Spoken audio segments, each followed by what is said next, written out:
Well, if you do it right, my old boss used to say, it sounds like a well-mannered woman passing gas.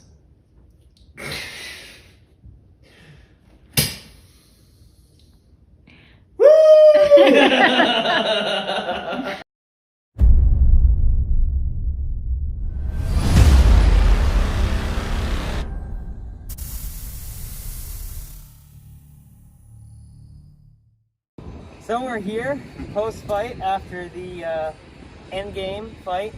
Terrible decision. I think we won that one, but they said we lost. So let's take a look at the robot. There's a lot of things missing. There's a lot of damage to it. So the reason we ended up not moving at the end was actually a combination of things. They took out this wheel at one point. It's just totally demolished a few of the rollers with a direct hit, but the interesting thing is it still spins. The axle's fine, gearbox fine, motor fine, but there's no rollers left to drive anywhere. The back wheel was still going at the end of the fight, rubbing paint. We took a direct hit in the back here. This is some of the thinnest ablative armor, and so you can see what happens when we don't have enough ablative armor. There's now a hole. It mostly didn't hit much, although it did dent this piece of the frame into the motor, so that's not good. So this wheel is jammed at the back left, and up at the front here, the pins were coming out, and those kind of jam on the frame, and it looks like the axle's bent and a few other things. So we had half drive, half-ish. The weapon is still perfectly fine mechanically and electrically, so that's interesting, although the hammer came off again. And I think an interesting thing over here is if we take a look at this ablative armor, you can see what the hits were doing to the plastic when we had enough of the plastic. They dig out and it looks pretty bad, but the frame behind it is totally fine. The problem at the back was we just didn't have enough ablative armor.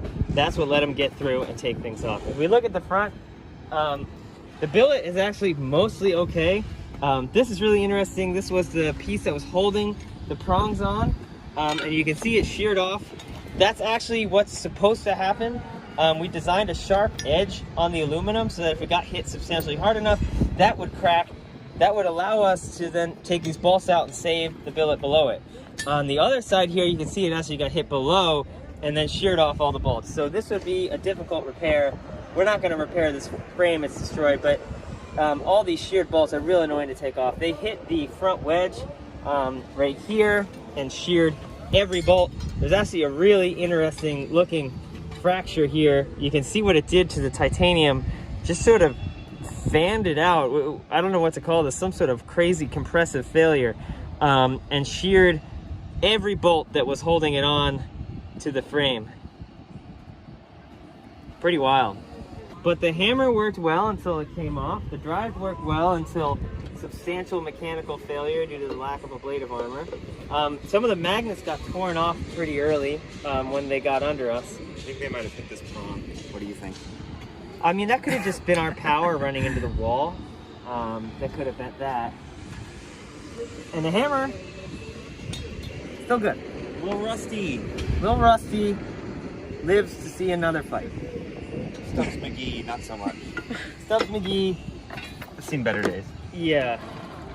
You know, we ran the short arm in 2 fights and we lost the short arm in 2 fights.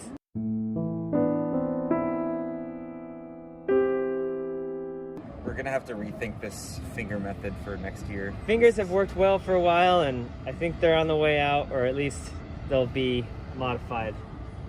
Again. But I think we had a good season. I think the robot performed well. I think we went out in good old blaze of glory, although no blazes, no battery fires. Batteries are still good. Most of the electronics are still good other than one motor. So overall, it protected a lot of the internals, which is what you want out of a frame. And their batteries did light on fire, or at least short out and smoke a lot in the battery tent, because Paul got a direct hit on their power switch and battery compartment, which led to them shorting out when they went to remove them, and they got tossed in the buckets as trash. So I will say that we did snipe a battery. It just Delayed action. a little bit of a delay.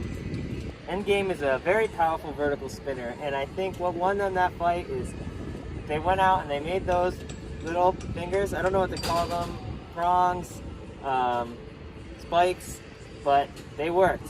You know, I looked at them, I thought they were a little thin, I didn't think they would do much, but whatever they were doing, they were getting under us more than we were getting under them. And if that happens with a weapon as powerful as Endgame, it's just not going to end well. And once they got pretty early on a big hit that I think it took out this wheel, we'll need to watch the tape.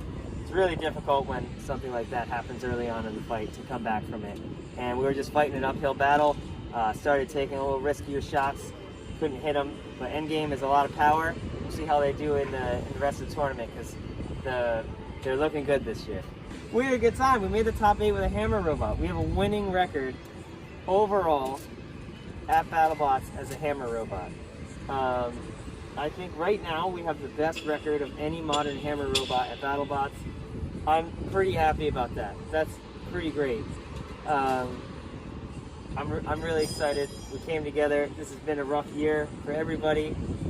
We couldn't have the whole team out here. You know, we had to go through a lot to get here. A lot of quarantining. You know, we couldn't do as much as we wanted to do. The world is in a rough spot. To come out, we made the top 8. It makes 2020 a little bit better. I want to give a quick shout out to Eric. He didn't make it over this year, but he and Adam have this crazy sync going on with the driving and the hammer firing, and his accuracy is just insane. So if I did half as good as Eric this season, I think we were doing okay, but I'm definitely going to hand the controls back to him next year. And he may not be here with us at the event, but he's been helping a lot with our strategizing and planning for the fights, and we wouldn't be here without his help. And so this robot and this getting to the top 8 is as much him as it is us, and yeah, quite a year.